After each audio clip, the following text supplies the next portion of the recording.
The countryside was unnervingly quiet that night, the kind of quiet that seemed to stretch for miles across Ashford County. Not even the cicadas were singing.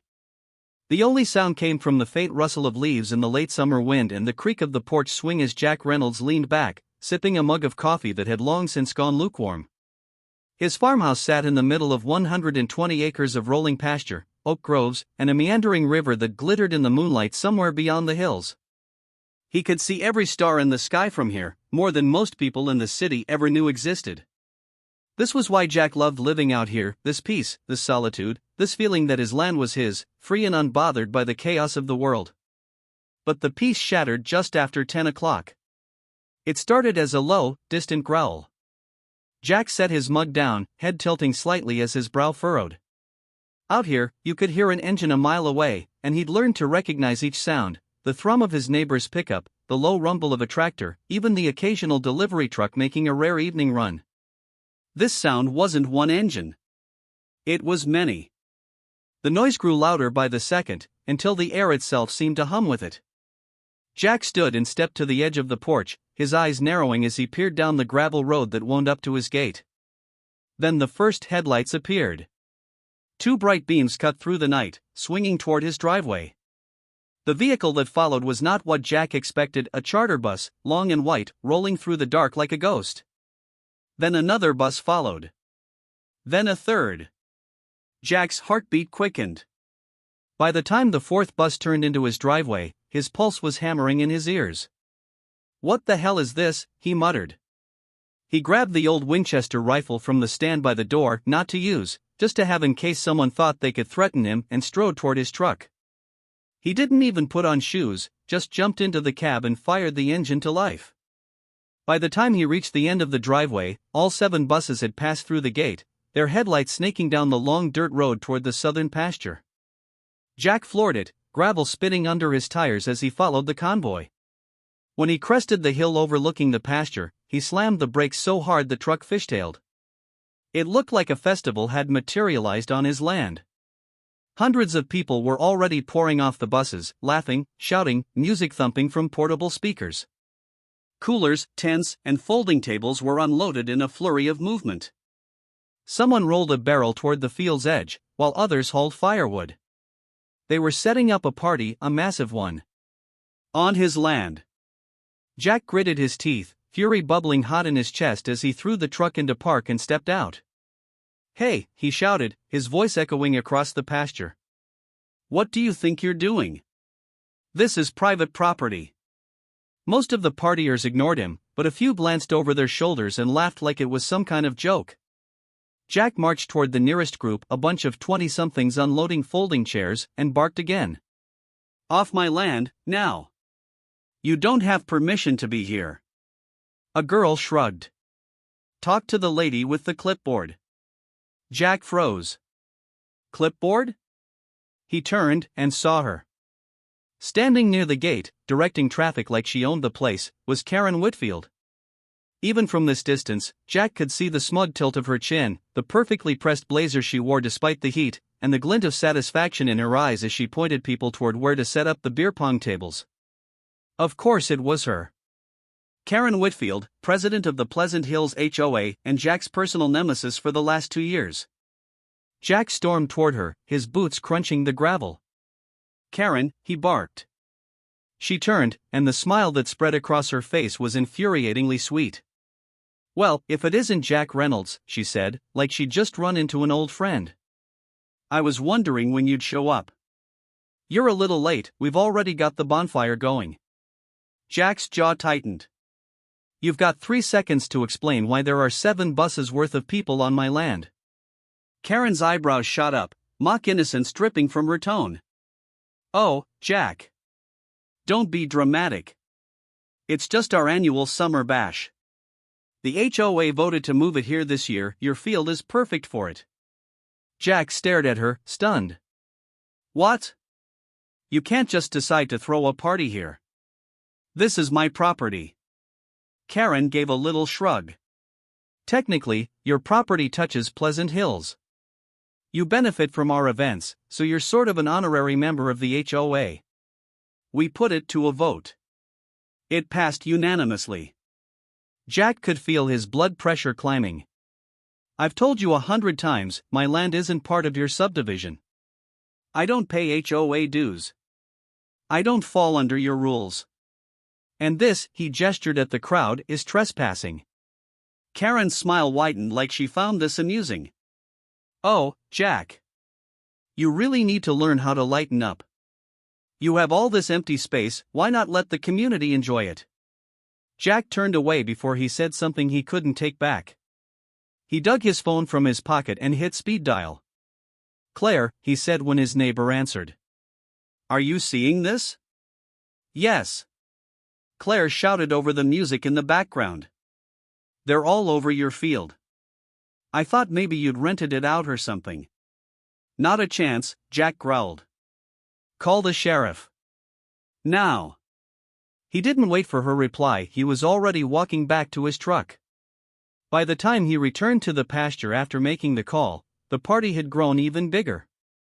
Bonfires blazed dangerously close to dry brush, and someone had started tearing across the field on an ATV, cutting deep ruts into the soft soil. Music thundered through massive speakers. Jack stood there, fists clenched, watching his land being trampled. The sheriff's department couldn't get here fast enough. The distant wail of sirens cut through the roar of music like a blade. Jack stood in the middle of his pasture, hands balled into fists, his headlights casting long, angry shadows across the grass. Bonfires still blazed, throwing smoke into the dark sky. The buses sat parked in a haphazard line like hulking beasts, their hazard lights blinking. And yet, despite the sirens approaching, no one seemed in a hurry to leave. When the first patrol car rolled up, Jack exhaled a breath of relief. The music was still thumping so loud that he felt it in his chest. Deputy Mark Hensley stepped out, adjusting his hat as he took in the scene. Jack had known Mark since high school, he was level-headed, steady, and one of the few people in the county who could talk Jack down when his temper flared. Jack, Mark said, his voice calm but tense. What in God's name happened out here? Jack pointed at the crowd. Karen Whitfield happened. She bust in half the county for some HOA blowout and decided my land was her personal festival ground. Mark's face darkened as he scanned the pasture. You've got to be kidding me. Jack shook his head. I wish I was. 2 more patrol cars pulled in behind Mark's. The deputies fanned out, shouting for the music to be cut and for people to stop lighting more fires. Some partiers grumbled but obeyed. Others laughed like it was a game.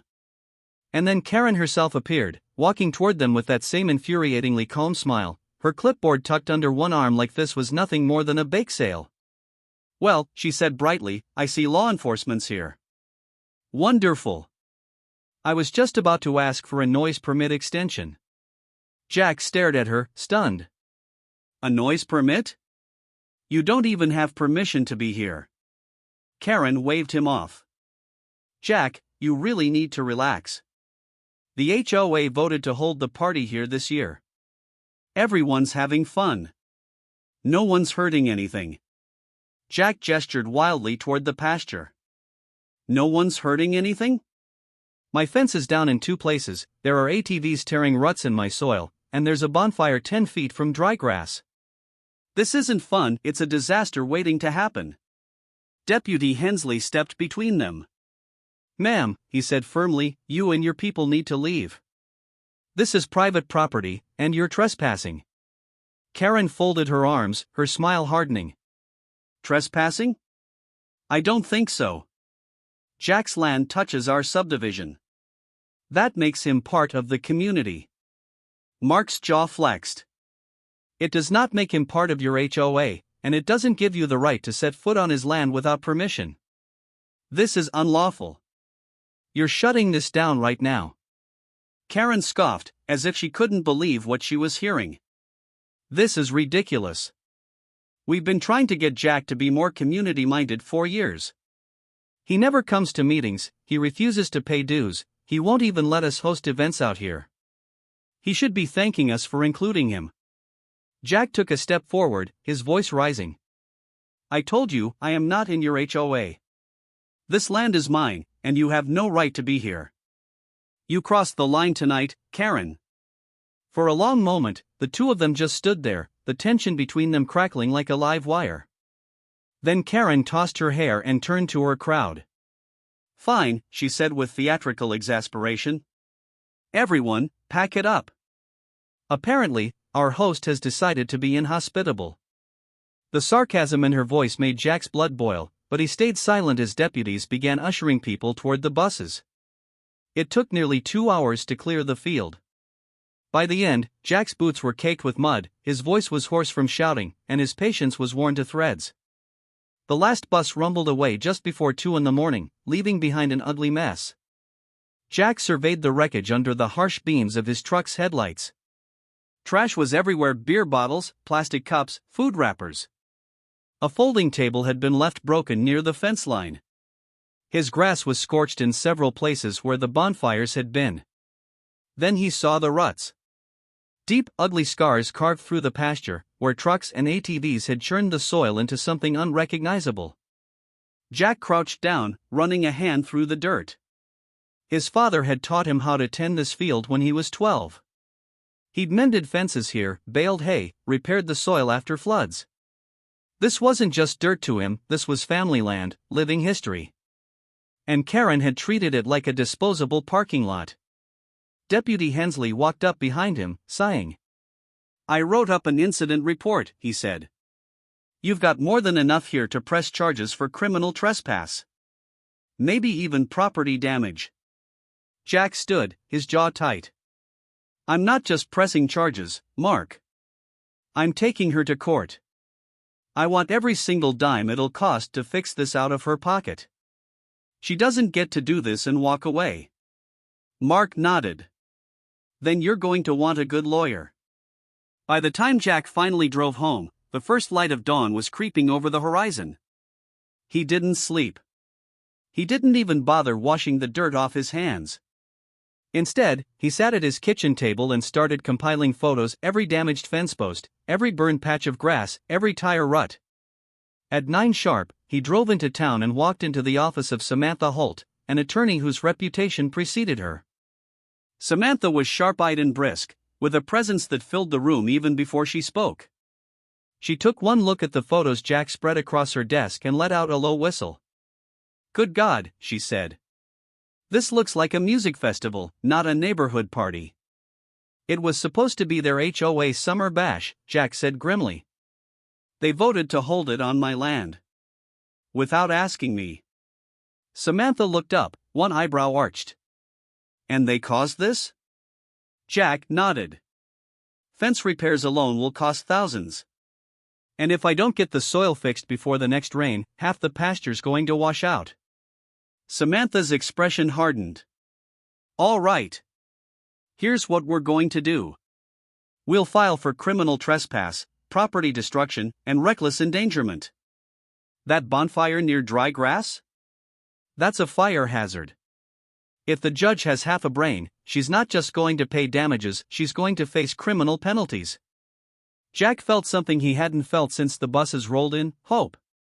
For 2 years, Karen had tried to push him around, sending him letters demanding he mow to HOA standards, harassing him about building permits he didn't need, threatening to fine him for things she had no authority over. But now he had proof. Now he had a case. And he was going to see it through to the very end. The courthouse in downtown Ashford County was an old red brick building with creaky wooden floors and tall arched windows that let in the morning sun. By the time Jack Reynolds arrived, the front steps were already crowded: neighbors, reporters from the county paper, and even curious strangers who'd heard about the HOA woman who threw a rave on a rancher's property. Jack adjusted the collar of his clean button-up shirt and climbed the steps. He wasn't used to attention. Out here, folks minded their business, but everyone knew this case was different. This was about more than one man's pasture. This was about property rights. Inside, Samantha Holt was already waiting at the plaintiff's table, her briefcase open and her files neatly stacked.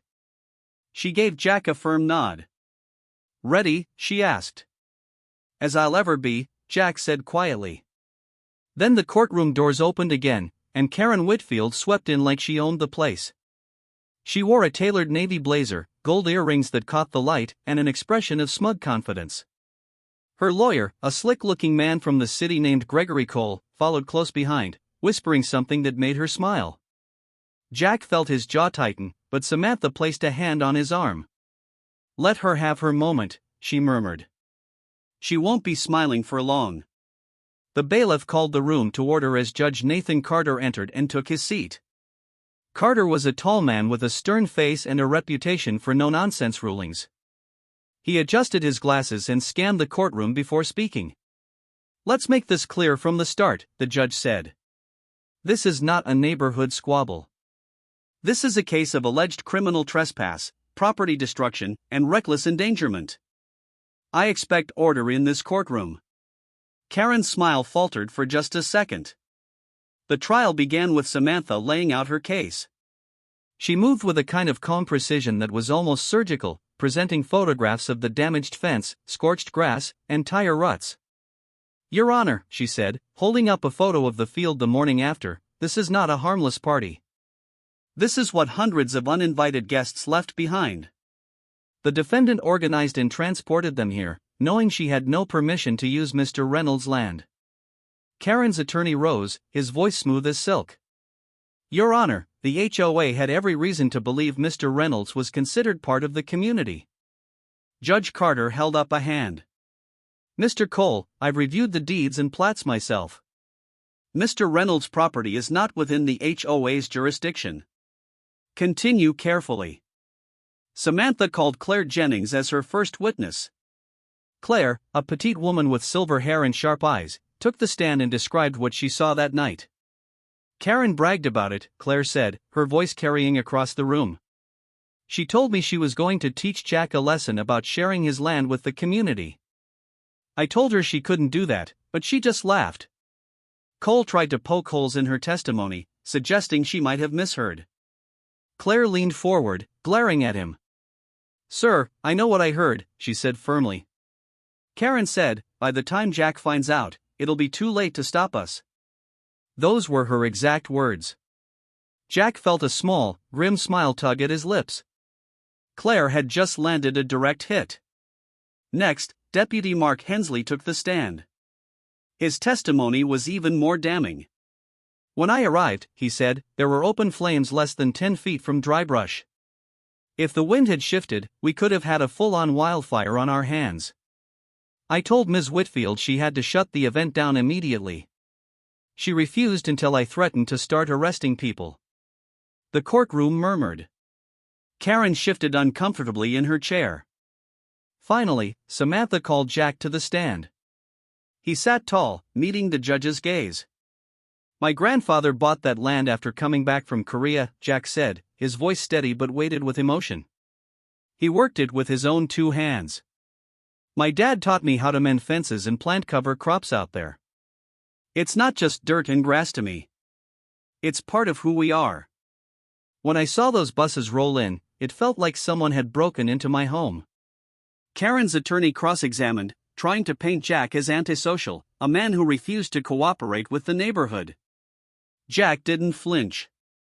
"Not being part of an HOA isn't antisocial," he said. "It's legal. And it's my right." When the testimony ended, Judge Carter leaned back in his chair, expression unreadable. The tension in the room was a living thing. Cole delivered his closing argument first, trying to spin Karen's actions as well-intentioned community building gone awry. Then Samantha rose, her voice calm but razor-sharp. "This was not a mistake, Your Honor," she said. "This was deliberate. Ms. Whitfield decided that her HOA's vote mattered more than the law, more than Mr. Reynolds' rights as a property owner. She endangered lives, damaged land, and refused to leave until law enforcement threatened arrests. If that isn't criminal trespass, I don't know what is." The room went silent as Judge Carter removed his glasses and folded his hands. "Ms. Whitfield," he said finally, "this court finds you guilty of criminal trespass, destruction of property, and reckless endangerment. You will serve 90 days in county jail, pay $25,000 in restitution for damages, and you are hereby barred from any further contact with Mr. Reynolds or his property." Gasps rippled through the courtroom. Karen's face went pale. "Your Honor, you can't." "I can," Judge Carter said sharply, slamming the gavel. And I just did. The sound of that gavel was like thunder. Jack let out a breath he hadn't realized he'd been holding. Around him, neighbors clapped softly, some nodding to him in quiet approval. Outside, the late morning sun was shining on the courthouse steps.